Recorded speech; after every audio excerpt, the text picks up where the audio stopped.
So, hi guys, I am so glad that you're joining me here today, and we are going to do some uh, masterclass kind of planning. So, this is for existing podcasters who are new to this. It doesn't really matter because you have to do this at the beginning of your show, but you also should do this every year. So, that's kind of why we're going to go over that. That's why it's 2019 content planning. So, I'm going to do a little bit of recap. I'm going to do a little slide share. I'm going to do a little demo of how I find great topics. And then I'm going to open it up to some questions at the end. So let's get started. And remember, if you're on Facebook, you can't ask me questions because I can't see it. So you can only ask me questions if you're registered for the webinar. And so hopefully if you get this, message us and we'll make sure you get registered for next time so you can at least get the replay. So let me go ahead and share my screen. And we're going to go ahead and first share. I guess I'm just going to have to share my desktop because it's not open yet. So we'll just do it that way. So it got closed on me. Here we go. So we're going to go right into the PowerPoint presentation. But anyway, so I wanted to give you guys a little bit of recap on last time. So we're really trying to focus on how we can get more next year, right? All of us have problems and issues and things that we want more of. I want more speaking engagements that are much more targeted next year, for instance, or I want to write my book next year. So these are all things that we're doing. So your last assignment, which I'll talk about in a minute, was really about focusing in on those goals and everything. So remember, the world is so busy. We're frustrated and overwhelmed. There's a lot of websites. There's a lot of Google searches, and there's very low conversion rates in them all. So our goal is to make sure that the topics and the content that we do resonates right with the people who want it the most, right? We want to get straight into those people where they're searching, what they're frustrated about. We want to help them just like I want to help you. So we're trying to make sure that we reach above that noise level and we reach deep into the frustration and the overwhelm. And by that, maybe sometimes we don't know exactly what that is. We have to explore it. And that's what today is all about, finding the good topics and figuring out and exploring those things. So for those of you who are just joining us for the first time, this is me and Tom. I'm Tracy Hazard. That's my partner, Tom Hazard, who's my co-host and the co-founder of our company, Brandcasters. These are some of our podcasts, and I write a column for Inc. Just wanted you to get to know us a little bit in case you're new to us. And we're just like you. We end up finding ourselves at the bottom of the marketing roller coaster, right? You know, where you really are great about doing all your marketing, making all your sales call, doing all the things that you're supposed to do from content development standpoint. And then you get so many clients and you get so busy that you forget to do that great content planning, the marketing, and you get yourself behind. Those of you podcasters out there who've already done this, you know that feeling when you go, there's an episode supposed to air this week. In fact, that may have happened this week, actually. And it is not because we didn't record it. It's because Tom forgot to upload it because he got too busy. These things happen when you start to get yourself behind. For us, it always happens in December because we planned out, but then maybe we added we pushed some ahead or some guests fell through and we forgot to rebook some. And so that always kind of happens to us in the last few weeks of the year. Luckily, it's not as critical at this time of year. I mean, you want to still be posting, but if you drop down to 1 when you normally do 2, no one's going to really complain at this time of year. So you're probably okay. But we don't want you to hit the bottom of the marketing roller coaster for next year. We don't want you to start the year badly. So that's part of why we're sharing this with you today. So your assignment last week was to set your business goals. Why are you doing this, right? What is it you want more of? How can you get that? What's going to achieve that? Is it speaking engagements? Is it PR? Is it getting covered by columns? You know, what is it that's going to get you there? Is it getting better guests? It could be any of those things, but you want to think about your business goals and the actions at which you might be able to take to achieve those. You want to benchmark your competition. You want to see what they're doing, what they did last year that you didn't do. Did they get good returns from that? You want to really check that out. So that was what I had you do as well. So figure out who your competition is. And sometimes it's not direct, remember. Sometimes it might be just like other people who are trying to reach the same type of entrepreneurs you are. It may not be a direct correlation between that. You want to reach these kind of entrepreneurs, but you have your little edge to it. That's good. Then you wanted to consider the content types you were going to generate. So next year, were you going to maybe do more video? Were you going to just do audio? Were you going to add blog posts for next year, which I highly recommend? So we'll talk about that also a little bit, not today, but we'll probably talk about that a little more next week. And so anyway, consider those content types. And if you were going to go in new, that was something to explore. So if you've in past really benchmarked and know your competition in podcasting, you want to check out the YouTubers this time. And then you wanted to review the time spent and value. And so we talked about that kind of heavily. How much time are you spending producing your show? How much time are you spending transcribing blog posts? Are you doing something that is of value to your business? Are you doing something that's just busy work? And it shouldn't be you in the next year, because what I really want you to do is spend your time in the core of your business, doing the thing that is going to make you special, that gives you the most value and adds value to your customer base. So that's really where we are with sort of that assignment and sort of thinking about it. And you don't have to write this out if you didn't want to, but I just wanted you thinking about these things, because as we go into this topic planning today, we want to screen them against these things. We want to think about them against, is this going to achieve my goal? Is this hitting further into where I want to be? Is this getting to the competing, so I put myself on the same level as my competition? These are all questions you're going to ask yourself. So strategic content competitively ranks, is in the right time, in the right format, and build your business. We talked about that last week. Competitively ranks, meaning it's going to show up on Google. It's going to show up on iTunes. It's going to show up in all the places, YouTube, where people are searching for you, right? So it's in the right format, audio or visual, or written, and it's at the right time that they're searching. So it's available to them when they need it most. This is what the kind of content we're developing here. And at the end of the day, it needs to build your business. So it's great to have a cool show that lets you interview really cool people. And, how much fun is that? At the end of the day, if it's just a vanity project, if it's just something that is making you feel good, great, do it if you have the time for it. But if you don't, if your real business goal, your goal for next year is to build your business, then let's really think twice about the kind of people we have on, the kind of topics we discuss, and making sure that they're dialed in and focused at what they want, not what we want. That's why I call it a vanity project. And so our goal, of course, is to get more. We want to get more stages, get more articles written, find more time, right? Maybe write our book. We want to get the VIP pass to whatever it is that we want to build our business in. So our goal is really to get all of that to happen through the content. So let's talk a little bit about the competitive content capture. So now that you know what those competitors are, now that you know the places you're going to search, whether it's YouTube or iTunes or all of those kind of things, because you know what content type, we want to have a capture of content. We want to make a list, basically. So where do we start doing that, and how do we start doing that? And that's where I'm going to flip back and forth here. So keep up with me, but remember, you have the recording to refer back to. So if you're driving, because I saw that some of you were, I think Rebecca, you said you're driving, then definitely make sure you watch the video later. So remember your competitors. There are a lot of digital marketers out there in almost every category that has traffic.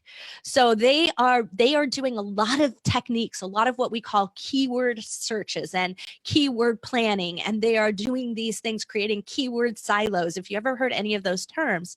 And then they're building deep SEO into their websites and into their videos and into tagging and how they do things. And they're competing against you. It doesn't mean they have better content. And many, many times they don't have better content because they're not deep experts and thought leaders in that. And so you can compete against that. And all of the techniques that I'm teaching you is going to help you compete against that.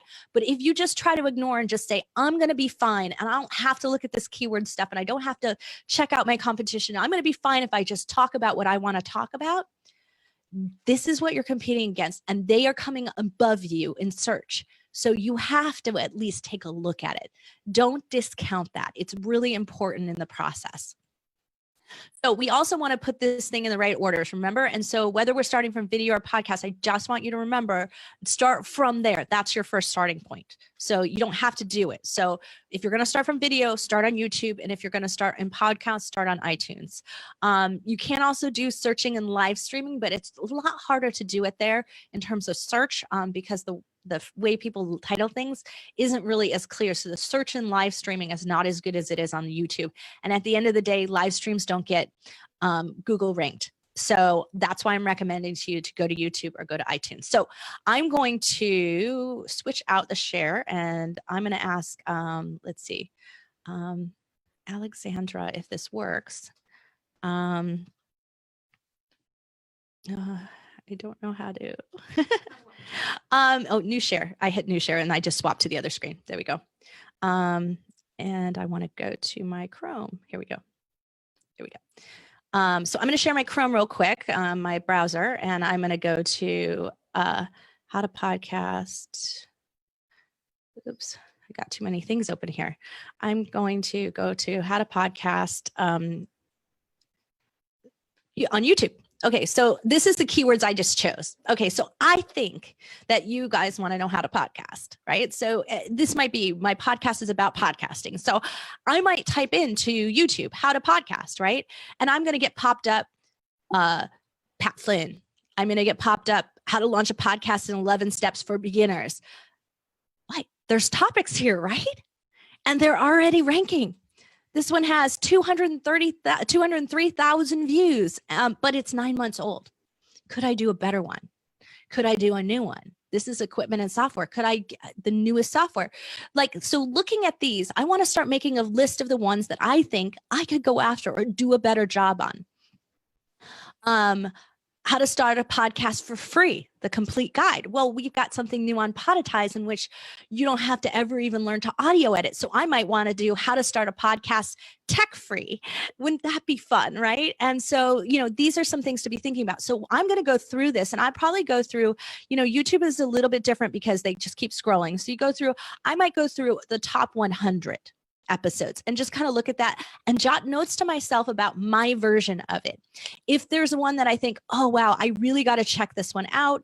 Podcast hosting and submission made simple. Maybe I want to listen to it. So that's one of the things I want you to, in this case, watch it, right? Because this is a video. You want to watch it. So that's where you're really going to go through, and you're going to start to build a competitive list of what other people are doing that are ranking. Because if they're ranking, it means people are searching for it. So the next part of what I would do is I would go to iTunes, right? So I'm going to go to iTunes. Can everyone see iTunes on the thing? I hope so. And so anyway, because I think I'm still in Chrome. May not be in Chrome, so that may be the problem. So hold on. Let me check my share. Nope, it's not going. Here we go. iTunes. I know it wouldn't let me share. Okay, here we go. Desktop. There we go. I think I got it now. And so, yeah, so now you guys can see my iTunes. And so, this is something also, there's and my picture is hiding it. There's a search bar up at the top, and I can type in anything. So I might want to type how to podcast here too, right? How to podcast, and it'll come up with, not just, in this case, it won't come up with it'll come up with podcasts, all about it. But it might come up with episodes as well. And so I probably would less watch that, because you can see how bad the results for the how-to podcast, because it's typing in how-to podcast. So it could be how to anything, right? How to do everything actually is one that shows up. But when you come to the episode productions, it says the rule number 1 podcast. Okay. These aren't very good. These aren't giving me what I want. So I want to, I'm going to change this from how to learn to podcast. Now type something, now try it again. So see, the terminology is totally different on iTunes than it was to get what I wanted and get where I was going on YouTube. And it's going to be different on Google. So keeping this in mind is we have to think like people, we have to think like the people who are typing, searching for shows on their phone, right? They're searching on their iPhone and iTunes, and they're searching for something. Maybe they just want to quickly.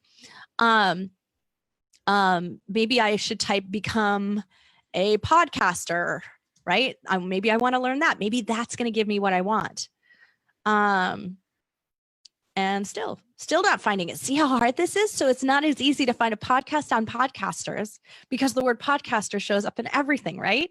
So it makes it a lot harder here for me to do the search. So now what I might do is take and type in the name of people, because I know what Pat Flynn came up on the other side. So typing in Pat Flynn, and now going to that, it's going to show me that. It's going to show me all of this episodes. And so that's going to really help me dial in then and say, okay, so now I have to actually benchmark my actual competitor here in order to get what I'm looking for. So let's hide iTunes real quick, and we'll go back to the presentation.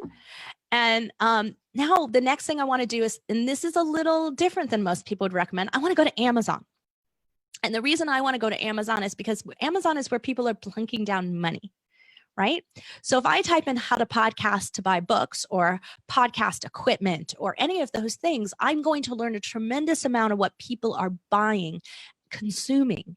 And so if I'm building a business and business strategy around this, this is going to give me a better indication of how to productize my content, right? How to make sure that it is something that people might want to commerce with me, right? Want to exchange, want to buy from me, want to learn, and whether it's a course or it's a book or whatever, or it might be equipment or other things in the future. So thinking that through, that's one of the reasons I add Amazon into the mix.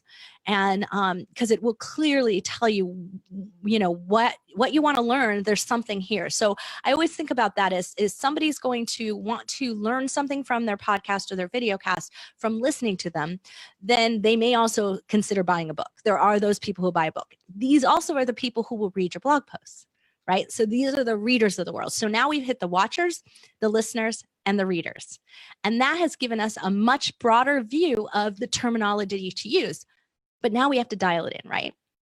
So now we have to dial it in a little deeper. And I feel like I missed something here. Okay, so now we have to talk about whether or not it is attracting to the audience, right? What is the topic? What is the interest? We saw which ones searched really high, and we made a list when we were in YouTube. We made a list when we were in iTunes, and maybe we made a list or screen capture or whatever way you prefer, clippings, thinking about it that way. And however you decide that you want to capture all of that data and information and keeping this list running. And only do the ones that you care about, the ones that are relevant to you, the ones that you think you can talk about with a new angle or expertise or other things. But we want to think about them now from the audience's perspective. What are they typing into Google? Where are their pain points? What are they thinking about? So, and because ultimately, you need to be of service to them, right? You need to be of ultimate service to them. So are you serving enough? This is the question that I ask all the time. Oop, and for some reason, I clicked off of it. There you go. It needs to be something where you're establishing unique value. You're being found by searchers. You're filling the gap for free. And you're putting your time in to serve and connect through your show, right? So when you do these things, they treat that as being of service to them. It's very human focused, right? It's being outward focused to your audience. So thinking about those things are really important as we are going through that topic list and screening it and deciding what we're going to talk about and maybe what order we're going to talk about it. So I want you to brainstorm your topics, and we're going to drop into the chat for you a file, and in that file, you'll be able to write your topics. It's just a topic list, but it's a place where you can brainstorm. I've also given you a few things at which you will be here. Sure, you go ahead. Okay, Alexander's, I'm going to keep talking. Alexander's going to do it for me. So I'm going to drop out a little bit and you'll see. But anyway, we have use this topic list, but it also does what I just described to you, has a little description at the top that explains to you where to look, what to think about, some questions you might want to ask yourself in the process. Okay, so, well, I want to go into the next slide, so you're blocking me. So you got to be clicked on the. Okay, so we want to think about it in terms of Google searchable relevant answers, right? So the relevant answers is extremely important. Valuable answers, relevant format, right? So we're going to be in the right format. We're going to be in video or audio, or, if we really have to show someone something, like I'm showing you something, I got to have a video, right? So we got to think about that format as being critical. So of these topics, I've decided I'm going to do a podcast. And these topics are really visual. They require screen shares and demos and other things. I'm going to drop them off my list. Makes sense because of the format that you're going to be using. Some of you may want to do, we call them video add-ons, like little videos, little features you can do. And you can just do that. In addition, you can refer to it on your podcast in the audio and say, hey, I've got a 5-minute video that shows you how to do all of this. And so you can do that as well. But at the end of the day, you want to make sure that these things are things people are going to search for, and it's going to give them valuable answers. So, went too far. Explore what the world is searching. So this is where I use Google Trends, and I am going to quickly go to Okay, I am on my desktop, so I got to figure out. Chrome, here we go, back to Chrome. Sorry, guys, this is a little more intense than I normally do. So Google Trends. So when I drop into Google Trends, I want to double check and make sure that the topic that I'm discussing is on the rise, not on the decline. So that's something that I always check. So here I typed in how to podcast. Is how to podcast on the rise? Well, you know what? It's consistently rising. It's not tremendously rising, but it had a little spike here. So I'm just looking at it and going, hey, there's pretty consistent interest over time for this. And when I looked down at the numbers, I was like, wow, there's a lot of interest. And I don't know why, but Colorado, where you are, Bruce, like has nothing. I don't know. Oh no, that's Colorado. Never mind. Sorry. Anyway, so yeah, so I kind of look at that, but it also is giving me related topics to think about. The best podcast. Okay, well that's not what my show is about. How to play a podcast on Alexa. Well, people don't know how to do that. Maybe I should talk about that. Podcast platforms, like these are things. And so you can go in and do queries and topics, and it'll give you a bunch of different answers and different things in which you can develop more information. How to listen to a podcast on the iPhone. Okay, well, how to start a podcast on iTunes. Okay, people care about that. How to upload to Spotify. And how to start a podcast for free again. That's one of the top. So these are giving me indications of it. The other tool I want to show you is a tool that I'm just absolutely a huge fan of. It's fun and it's visual. And so that's another way to look up these words, because it's doing beyond Google. It's also thinking about the way people ask questions. And remember today that a lot of people are using Google Home and Alexa. And so we have a voice recognition way of people asking. So when we type into Google, we skip our prepositions, right? We skip words. And so we say, rather than we say, podcast education, podcast learning, like we shorten our phrases and we change them up. But when we ask Alexa for something, we ask it very differently. So this is one of the ways that I like to use it. It's like, so you type in your phrase. I typed in how to podcast in English because it does it in multiple languages. It gives me a why, are, when, how, will questions, who questions, where questions, and it pops up questions. And sometimes they're relevant and sometimes they're really not. Sometimes they're really useful. And then they come down here, I'm a bigger fan of this one, and you can download it and take a look at it. It's how to podcast with Skype, how to podcast with GarageBand. So it's adding your words, but it's adding something else. How to tell how popular a podcast is. Oh, these might be really things people would like to learn and know more of. So I'm going to say, I want to create content in this. I'm going to check out this phrase against this list that I've already created. And if this is a better twist, then there's a lot of podcasts on ratings and reviews, for instance. But how to tell how popular a podcast is, maybe that's a better title for it. Maybe it's better because that's what more normal people are asking for than those that are in the know and calls it ratings and reviews, right? And so this is where we get some of those, I'm going to call them layman's terms, right? And so how to record a podcast without a microphone, how to record without iTunes. Well, how to play a podcast without iTunes. There's 100 ways of that. So like there's a bunch of questions in here and they're really interesting. And then there's comparisons, that gives you a or versus and. So these are things that you can also look at as well. And there's alphabeticals and there's a whole bunch of there's so much tools here. This is really deep and rich. And this is if you can't figure out, or if you really need to do a 101 basic, there's a lot of basics here. So I'm going to go back to, I know it keeps dropping out of my PowerPoint, and that's where the issue is. Okay, so we've done Google Trends. We've checked answerthepublic.com. I have, just so you guys know, there is a free version of it, and I am using the paid version of it. It does allow a lot more features, and it's not really that expensive. So just keep that in mind, that if you're unable to get something here, ping me, because I do have the paid version. We can type it in really quickly and download you something. And while you're at it, I want you to make a guest list. I want you to find, there's people there. When you go across and you listen to these podcasts or you are on YouTube, you're going to find guests. You're going to find experts that people have interviewed.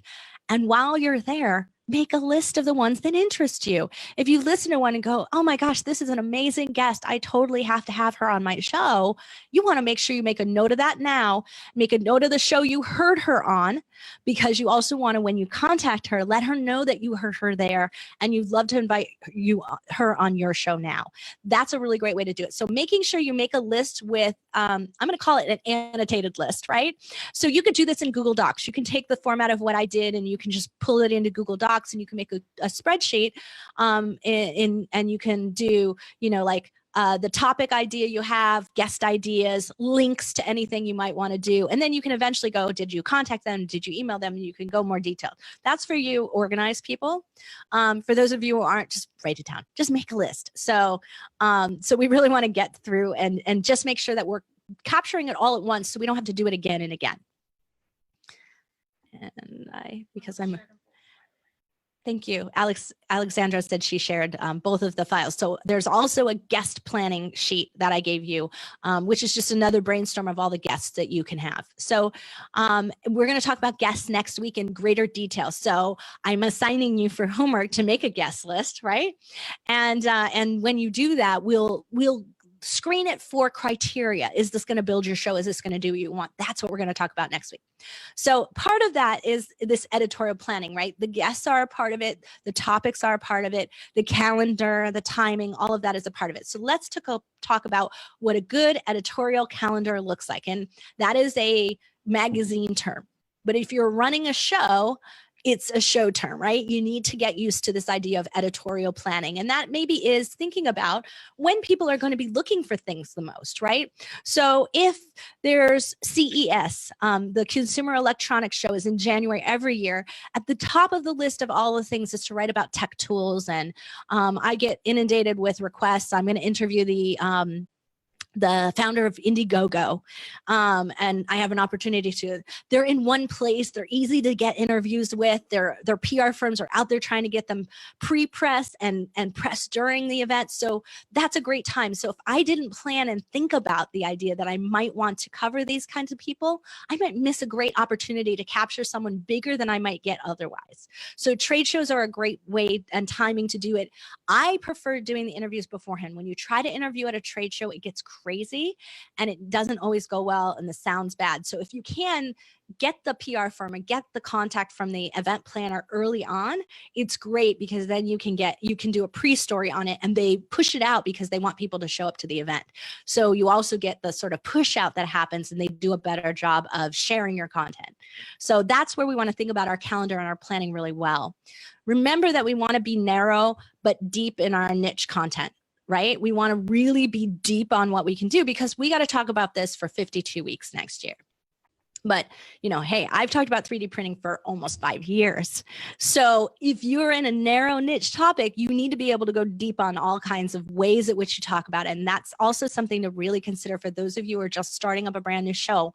Really make sure you're going to be able to talk about this hours on end, day after day or week after week, and not get bored. Always find a new thing, that it's not just a short-term thing, unless that's your plan. I'm only going to do a year's worth of episodes and then I'm going to be done. That could be your plan too, but this is where we do it. The content gap is really important, and you want to be narrow but deep in that. And I keep hitting. So reminder from last time, good content, bad content. We just want to talk about that again, because also as you're looking through the list, is this going to be too clickbaity? Is it to only have to do with this time in the marketplace, or this time in our society, or whatever that might be? You want to really be thinking about that in terms of like, is it worth doing? There's sometimes that it's worth doing. Like I've done a ton of episodes and commentary on the tariffs, because it's such a high pain point, because I have deep expertise in years when this happened before. It's time to share it, and it'll happen again. And so while that's not my favorite to talk about, because it's not as timeless as just the everyday product launching or something like that, it's critically important. And so I might change it, but it's certainly not clickbaity. I would never do anything like that with it. It's about how to, it would be how to survive a tariff increase through product design, or through cooperating with your suppliers. Like I would change it so that it was a timeless topic that you could, survive a price increase, basically. So these are a bunch of things just also to screen by and think about your content as you're looking down your list and you're deciding what's going to go where. Do they belong now and have to be done now because of timeliness or industry times, things like that. So these are all ways that we do. The content order can matter, but doesn't always matter. It's okay to jump around a little bit, and we can talk about that further. There's actually a whole Feed Your Brand episode on the order of it. You can change your order later, so that's why I say it's not as critical. Record, get it out there, and if you need to move it around later because it just doesn't belong in that order, and it makes people, they miss something if they don't listen to an episode prior to it, then move it around. Podcast titles matter, and that's something that we really want to. We want to look at our list, and we want to really think about which one of these topics are engaging, educating, and encouraging people the most. Solving pain problems. I want to look through all of those things, and I want to really develop a title or a short idea of a title. Basically, the key words that are going to surround it, that are going to be the essence of what I'm going to talk about, because it helps me sit down and be focused. I'm not just talking about microphones. Right? I'm talking about the best microphone that gives you the best sound for the least price, right? That might be a great episode. And that might not be the best title. I'm sure I could structure a better one, but off the top of my head, at least I know what I'm going to talk about. And so I've structured my topic. Open loop content. This is also really important. And this is when you're deciding your order of things. You do want to have things before and after that you're going to refer to on the show so that I can say, guys, we're going to talk about guest episodes next week. I also want you to think about that, we're going to also have a guest on today that is going to be talking about how to be a better interview subject.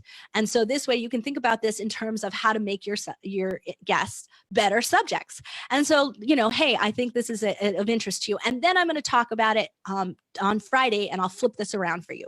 So you're open looping them, getting them to come and listen to Friday after they listen to today. You can also do a throwback to something past and said, oh, don't forget when you conduct a guest interview, you want to be sure to send them some kind of ego bait promotion so that they will share and be really willing to push out the content that you created with them. And so we have a whole episode on that. It's feed your brand number, whatever, or just go type in ego bait into the search. So that would be a way for you to do that. So that's something that you always want to kind of make sure that when you have it in mind, you've got that episode title or number ready for you. And I don't like the numbers because sometimes you move stuff around and numbers change. So I like to use the title of it or the guest name and make sure I've got that written on a list. So when I write my title and I write the 2 other episodes I might be referring to, and or in future episodes I might be referring to, I like to write them down together. So that's what we use for open loop content. So the question I know you're all going to ask in a shortly is that how often should I be podcasting? How often should I be posting?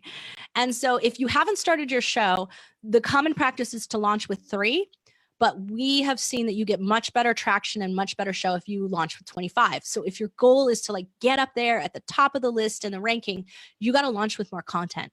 I hate to break it to you because that makes it really hard because then, you're planning these 52 episodes and 25 of them you're going to launch on day 1. That seems crazy, but it is the way the top podcasts get to that top ranking right now. But don't despair, because if you can't do it, it's just going to take you longer. You're not losing anything in the process. You're still going to build your audience. It's just going to take a little longer to build it.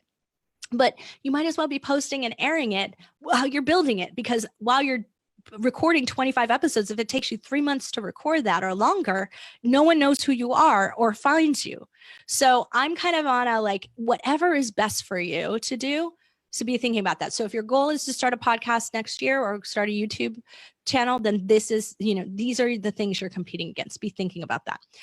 I think early on, especially, but if you can afford the time to do 2 per week is really ideal. And that is because you can do a guest episode, but you can also do a topic episode. And I love to have the mix of both because it really gives you the maximum benefit and the maximum view. And it lets your show grow faster because you've got guests who are helping to share it with their audience. And so you're getting their audiences. And yet you've got topics in which you get to be brilliantly you. So I've got a podcast that I listen to that is all about webinars. And he did interviews for like the first almost 50 episodes or something. And finally, he did one that was on his own, because his guest fell through, and it was the best episode I'd ever listened to. And I, along with many, many other people, messaged him and asked him to do more solo episodes. So he started doing that in the second half of it. So it really does make a difference to your audience that they get some more of just you. It helps to frame too what your guests are saying. It helps to frame it in what you want to be selling them, or what you want to be sharing them, or the book you might be writing. It helps you get through some of those topics and generate conversation around it. So the last thing I want to say is schedule and just do it. Like, you've got a calendar, but just do it. Just get it moving. This is my friend Quinn Courtwright, and he tells this story that I absolutely love all the time. And that he was doing this like, he doing his podcast, and he would put it out originally this was a blog post. He would write his blog post, and it would be all about how to build your business and grow your sales and all of these things. And he would write this blog post, and he would put it out every Monday morning. And he got a little busy with the holidays or something, and he all of a sudden he gets this phone call into his office saying, "Where is your blog post today?" And this very irate woman was very upset about it and saying, like, "Where is this thing?" And he was like, "I'm sorry, we're getting it up. We're just a little behind because of the holiday last week." She's like, "I've got a room full of salespeople, and we spend our Monday mornings reading your blog and talking about it and training on it. And so I've got a training with no content because I've been using yours." And he was like, whoa. The timeliness, consistency, and constancy of posting really has a benefit to your audience. So making sure that you can do that, that's part of the reason we're building this topic plan right now, so that you don't get behind, that you don't miss this opportunity of these fans and these people who are really depending on you to come through for them week after week. So it pays. It also technically pays, and Ken knows this better than anyone, because Google really gives you a boost when you're consistent and constant in posting. And that's, not a lot of people can do this. This is hard, right? This is a lot of work to be able to plan and to do this. And if you're going to do it, you might as well get the good benefit from it. So you definitely want to make sure that you're consistent and constant in what you do. And this editorial plan will pay off for you. So we want to become bingeable, but hope is not a strategy. So we got to put in some work. So here's our assignment. We want to listen, watch, and read. We talked about that, right? We're going to listen to podcasts. We're going to watch some videos. We're going to read some blogs or some books, whatever it might be. We're going to check our key terms, and we're going to make sure we're doing it in the words that the people who are searching at 2 a.m. and in pain care about, right? So we're going to use our keywords both on iTunes, but we're also really going to check them more on Google than anywhere else. So Google and Answer the Public, those are the places to mainly look for them. And then you're going to make a topic and a guest list. Now, don't worry about the guests. Just brainstorm and write down all the guests, because next week we're going to talk about screening them, deciding who's going to make a better guest than another. And we'll talk about that next week. So, but we want to make a list and be thinking about this. This is how you're going to stay ahead of that. So we do the right things in the right order with the right resources, we can get the best results and do the least amount of work. I'm a big fan of that. So our next masterclass is guest interview planning. And I'm going to open it up for some questions right now. And I see some of you have already started typing some in. So I'm super excited about that. And I am going to, so if you need any help, I just want to remind you this, Podetize, we're here for you. If we could do all of this with you. I just had a strategy session and content planning session with a client today. We can do all this with you, but we can also really help you with all the stuff you don't understand and don't know and don't want to learn how to do. So here's podetize.com/inquiry. We'd be happy to help you. So we're here for you. Let me do a stop share and let's check out and see. Okay, so let's see. We've got a Q&A going. Post links to the docs. Olympia, I think that they are already in the chat, but I will double check. Yep, they are in the chat here. They have a Google Drive file number. So your topic planning worksheet. Okay, Olympia can't see them. I think maybe I can copy them for you again here. Hold on. I can copy them and type in directly to you as I'm typing in the answer. And so I'm going to send that. And so hopefully that should have answered it for you. It didn't give you the links, but it gives you the terms. So I'm sure if you do it. Okay, great. Okay, good. So that was the first question there. And so thanks so much. You're welcome, Bruce. Post a replay. Okay, so we don't have a link to the replay, although you can immediately watch it on Facebook if you want. But if you didn't get last week, so Angie Engstrom didn't get last week's by email that she could find. It's probably in your spam. But I don't know if I can do that from here. Can we answer that or from here or? Can I send it again? Yeah. Can you send the link to the replay in the chat? Can I send the link to the replay? Yep. Okay. So Terry's got a question. And so, oops. You're not sharing your screen. No, I'm not. So You're right. You're right. Worry. So can you talk about distribution channels? Terry's asking that. And so, okay, so I'm assuming, Terry, and answer yes or no if I'm wrong, but you're talking about like syndicating out to iTunes, Stitcher, those kinds of places. That's what you mean? And that's where we consider to be the distribution, right? Where are the listeners? Where are they found? And so from there, we it should be automatic. This shouldn't be something you have to work really hard at. If you're recording and you're using a host, they should be distributing it for you. If you're trying to host it yourself, that's where you start to run into problems, right?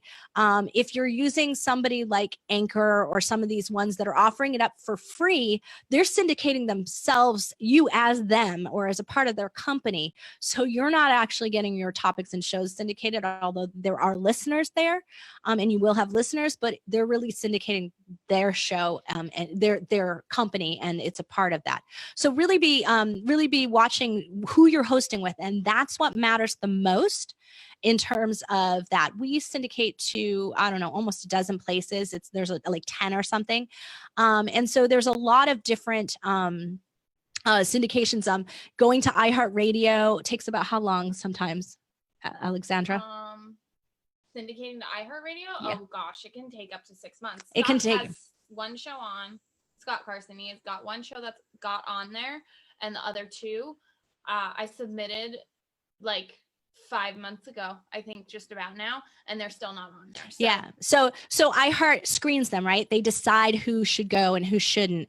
And so, they make the decision. Spotify, we have a more automated, it can go instantly. So like there's a bunch of different ways to do it. And some of them, that there are people out there who are podcast gurus who put out these long lists of directories, and a lot of them have no listeners, just are not worth your time to do that on. And so that's where we're really careful about, ones that really, really care the most about it. So let's see. I've got, Alexandra added into the chat the YouTube, which will give you the link to last week's class. And let's see, how do I know Ken and Carrie? Well, we're one of their customers, but Ken and I speak on a lot of the same stages. In fact, I'm going to see Ken and Carrie next week at a networking group that we belong to called Fuel. And so Angie, so yeah, I know them really well. I've spoken on the Digital Footprint stage multiple times, and yeah, we're family friends, and also fans of the company. We work directly with them. In fact, all of their shows and podcasts are produced by us. So that's one of the links and connections to us. And it's because of us that Ken started his podcast, because we goaded him into it. Bruce, set up a business meeting to how you can streamline for 2019. Great. So use that podetize.com/inquiry link, book a time, and we will absolutely do that. Yeah, no, I know. That's what I'm saying. You can use that to do it, or you can ping Alexandra and she can set up a meeting. If you want it with me, just request that. That's no problem. Let's see. Shonda, you've asked a question. Is metadata related to meet data? They're saying that the topic planning worksheet link goes to a generic Google search. That's really weird. Yeah, that's really weird. We will keep checking that. I'll get it up again. Okay. Which one? The topic planning one? That's what she says. Yeah. Okay, Shonda, typo, but what do you mean? Metadata is like in your file, right? It's like tags in your file. SEO metadata is put into your blog post. I mean, these are technical things that we do. If you're worrying about it, you're way too in the weeds. Shonda, you definitely, of all people, we're going to manage your show.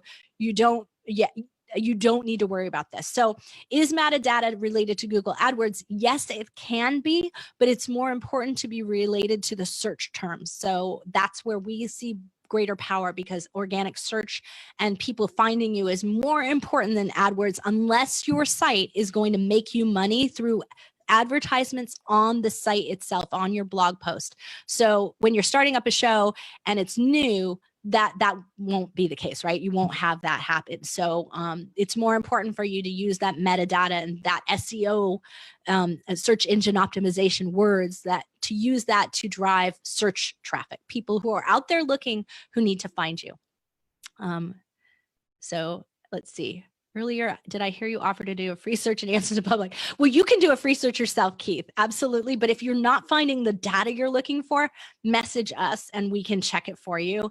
And that way, you know, but again, answer the public is not expensive. So it's certainly something you can absolutely get yourself. I mean, it's really cheap and worth it if you're going to do it year after year, or you're going to do a month at a time. So, yeah, so absolutely do that. But, you know, feel free to ping us if you want something. That's what we're here for. Okay. Alexandra is resharing the link and double check that it's working. So it should be. And the previous one was working as well. I don't know what Olympia, why it's not working for her, but I double checked it. Okay, great. Well, thank you. So let's see. Do we have more questions? Taylor Smith, how far out should we plan for? 2 to 3 months or more? And how many shows a month? Okay, so if you're doing 2 a week, right, that's 8 a month. And so that's, so yes, so be planning for 8. I usually like to have a couple of spares, because sometimes I'm like, I don't want to talk about that, or I already did talk about that because we lumped it into another episode. So, and so I like to do 10. It's just because it's a round number, it's easy. So if I'm going to do two a week, and it's 52 weeks a year, you might want to take a break. Don't take a break at Christmas. I'm just going to tell you that. You know, pre-plan, pre-record, make sure you're posting through the holiday season. It's some of the best listens you'll get. Take a break in, you know, you can take a break in August, you can take a break in, you know, April, but don't take a break in December and November. And so I say at minimum be 3 months out. So you're going to talk about 30 pieces of content, be 3 months out.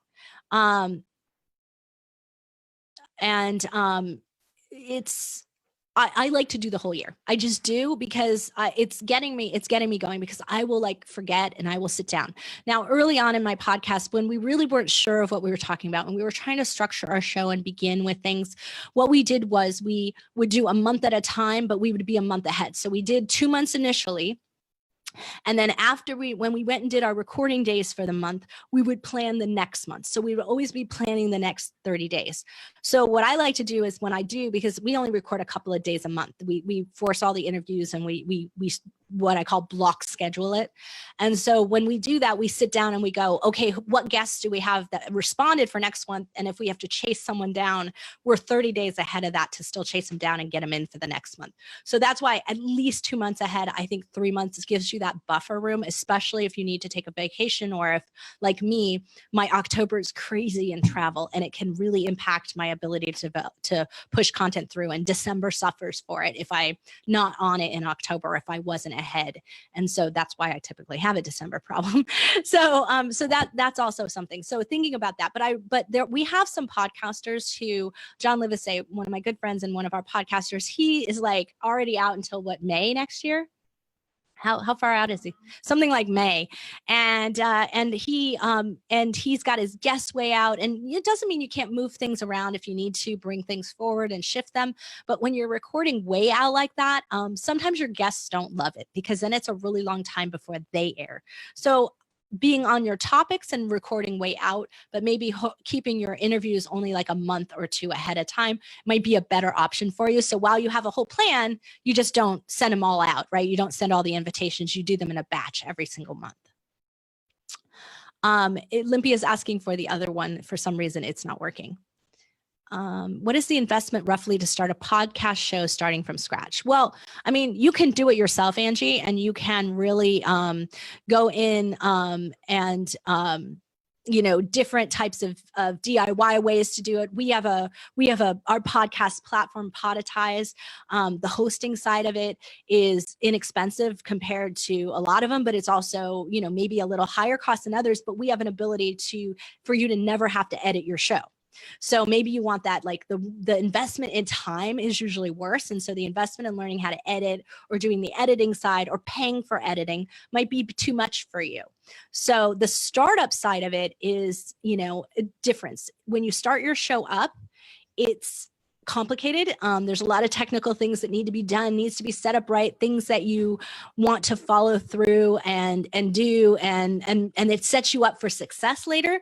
So not using someone to help you set that up can be a problem because there's a lot of old information out there. So I can tell you that a lot of the gurus right now are doing a disservice because they haven't updated their courses. So that's really one of them. We offer our course. You can find it. I mean, we don't really offer it anywhere. It's not for pay, but if you're a Podetize customer, you can have access to it.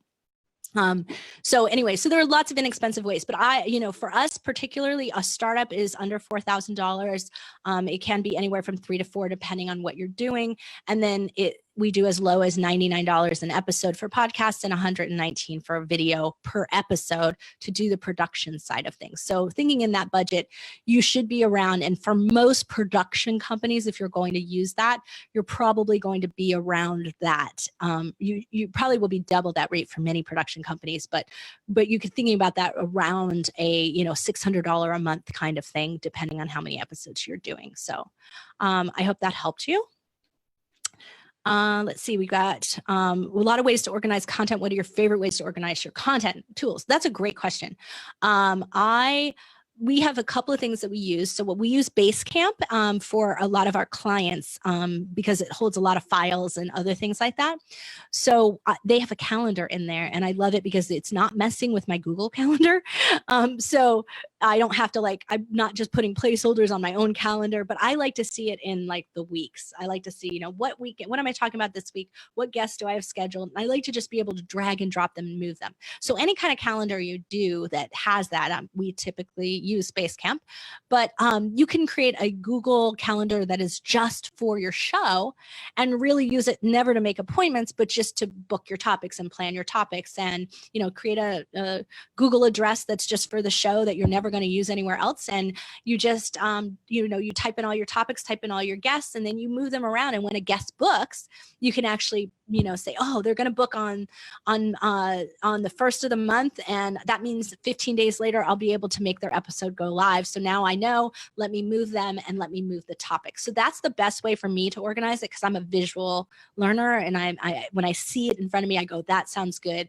And I can also block out and put out the trade shows that are happening or industry things that I want to be aware of, so that I could surround those shows with better topics as well, things that people are interested in. So that's one of my favorite ways to do it.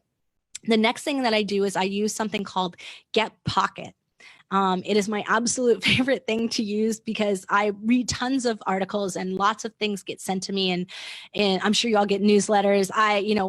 We have over 125 clients. So there's a lot of newsletters I'm subscribed to because I wouldn't want to be rude and unsubscribe, but I try to go through them and read them. So I use a roll-up program, and then I go through that roll-up. It's called unroll.me, and I read those or scan those newsletters. And when I find something of interest, I open it up, I save it in Chrome, and I save it to the Pocket. And sometimes I just save it and tag it read later, or I say, this is for social media, I'm going to post this, share this. And so I tag these things for myself in order to organize it.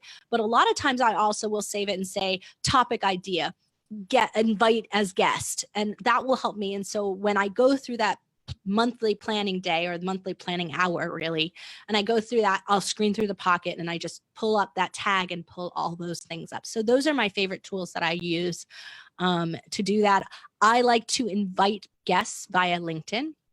It's my preferred method. It works really well for my particular industry. but and my particular podcast type because it's business, oriented. That may not be yours. Maybe Facebook's the best way. I have gotten invited on shows over Facebook, and so that can be for you as well. I'm trying to think of anything else I use to organize. We keep a running Google Doc. So that's something we also do, is keep a running Google Doc of topic ideas. Otherwise, like Tom has like all like kind of little scratch papers all over the place. We'd be inundated with those and we'd never find what we were looking for. So that's another way that we do it, is we force it in there. And then when you're stumped for a topic or you're sitting down at the mic, you can just go, absolutely, here's what I'm going to talk about today. I know it. And I also save any referential links right in that Google Doc so that I know where it's going to be. If I'm referencing an article and that's what my topic's about, then I have the link to that article directly. I can reread it, or I can at least pull it up and drop it in my show notes so that it will be there for everyone as well. Bruce, you checked out Answer the Public. It's way cool, isn't it? It's very cool. Like, it's just, it's fascinating. The people who developed it, I heard a talk from them, and they're amazing. I will type unroll.me. Yep, you got that, Chris. And I will type getpocket.com is what it is. But it's a Chrome like applet. I don't know how it's a Chrome plugin or a Chrome applet. And so I have it looks like a pocket, a literal pocket. It's red. And so when I come to an article, I just click the pocket and it drops it down and it automatically puts it in the pocket and lets me pre-type tags. So it's really easy to use. So I hope that answered all of your questions. Anyone else have anything? So reminder, it'll be next Tuesday at 5 o'clock and 5 o'clock Pacific time for those of you who are not in my time zone, although I actually won't, I will be here. I will still be here next week on Tuesday. I was like, which time zone will I be in? I'm not sure. And I will be going over and the guest side of the content planning. So we'll really be talking mostly about how to screen this list of guests you made, because it matters. It matters. Choosing the right guests matter the most. I mean, there are a lot of people out there getting on podcasts left and right, but it needs to serve your show and serve your listeners. So I really want to make sure that you're getting the most for your content generation work that you're doing. So if you're going to have guests on, you're going to do these interviews, let's have the best ones that are going to help you grow your show. So we'll talk about that next time. And if you have any questions in the meantime, watch the replay if you'd like. And you can always reach out to us at hello@podetize.com. So thanks everyone for listening. It's been a pleasure, and I'll talk to you next week.